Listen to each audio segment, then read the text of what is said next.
Old age will marry us by force. We don't want to be old, and we don't want our hair to become white.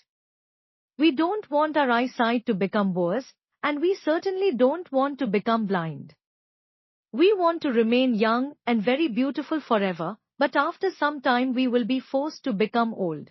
Generally, men do not want to marry women who are old and no longer beautiful. Old age is ugly, and who wants to marry someone who is ugly? No one wants to marry old age, but she will force us to marry her, whether we want to or not. Old age will take away your teeth, and you'll have to use false teeth instead.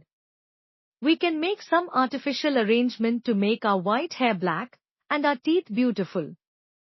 In the end, though, we'll have so many wrinkles, like all other old people. You'll have to marry old age and become old. Perhaps you won't be able to walk. Finally, many people will come and help you go to the last resting place of the body, to the cemetery or the crematorium. In India, thousands of people take the dead body to the crematorium, and there they burn it to ashes. Other people bury dead bodies. In that case, worms and insects eat some of the body, and the rest rots. If your body is not burned or buried, many wild dogs, jackals and hogs may come and quarrel over it. Oh, that's my piece. Why did you take it? Then the body will become stool. Ultimately, the body is bound to rot, or to become ashes or stool. This is the truth about the body, to which we are so attached. The body will die and disappear forever, but we don't want to think that we will die and disappear forever. We are refugees here. We should consider whether in fact we are this body, or the soul within the body. It is a fundamental truth that there is all the difference in the world between our real self, which is the soul, and this body.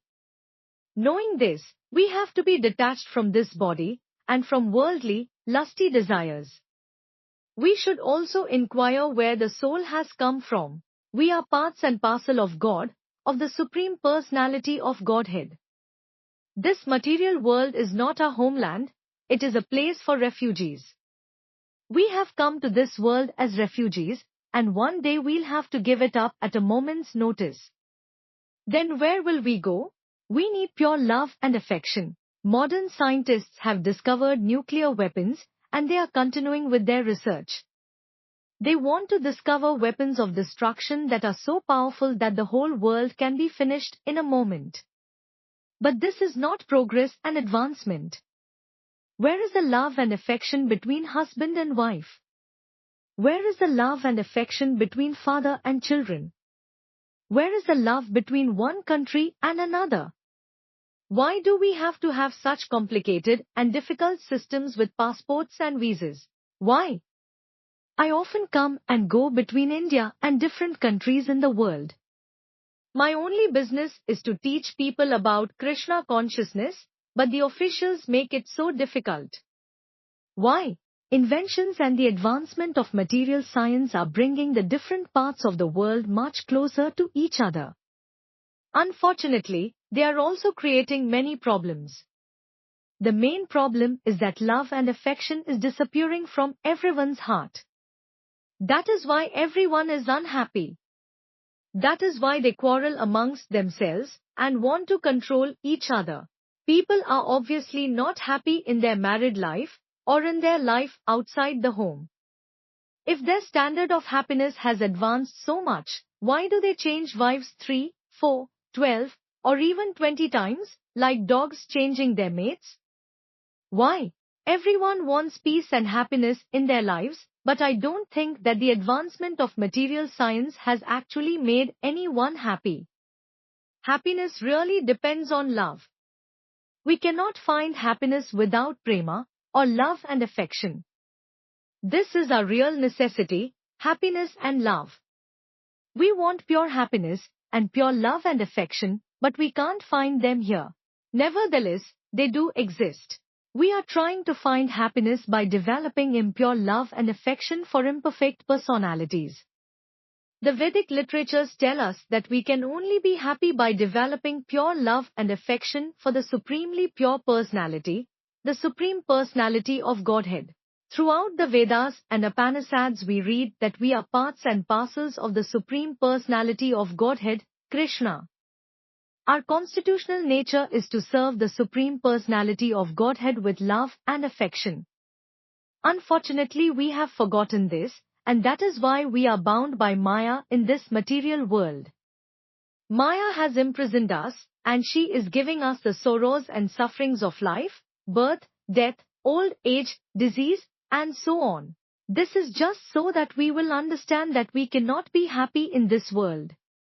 We cannot become happy by making material arrangements, or by trying to fulfill material desires, or by collecting material possessions.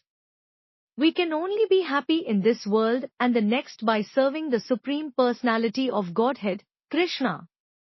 We should chant and remember His holy names and glories. Generator, operator and destroyer. We have to develop affection for the Supreme Personality of Godhead who has created this world. He has created it and brought it into being, He is supporting it, and when this world becomes old, it goes back to Him. What is the significance of the word God? G stands for generator, the one who creates this world. O stands for operator, the one who is maintaining and supporting this whole world. Without this support, the whole world would have no basis and would cease to exist. D stands for destroyer. Eternal, auspicious and beautiful. God is Satyam Sivam Sundaram. Satyam means that He does not die or take birth. He is eternal. God is one, not many. All the scriptures in our ancient Vedic tradition say that Krishna is the Supreme Personality of Godhead, although He also has many other names. God is Sundaram, very beautiful. There is no one as beautiful as Krishna. His form is eternally youthful, like that of a very beautiful young boy. His body curves elegantly in three places, His ankles, His waist and His neck. He smiles and plays on His flute, and His transcendental body has a most alluring fragrance. He attracts everyone in the spiritual world, including His beloved cows, and He attracts everyone in this world as well. Everyone likes beautiful things, but we cannot love a beautiful man if he has some poison in him. God must therefore be Sivam, auspicious. Krishna has all auspicious qualities in full. That means that He has infinite power, and besides being almighty, He is also supremely merciful.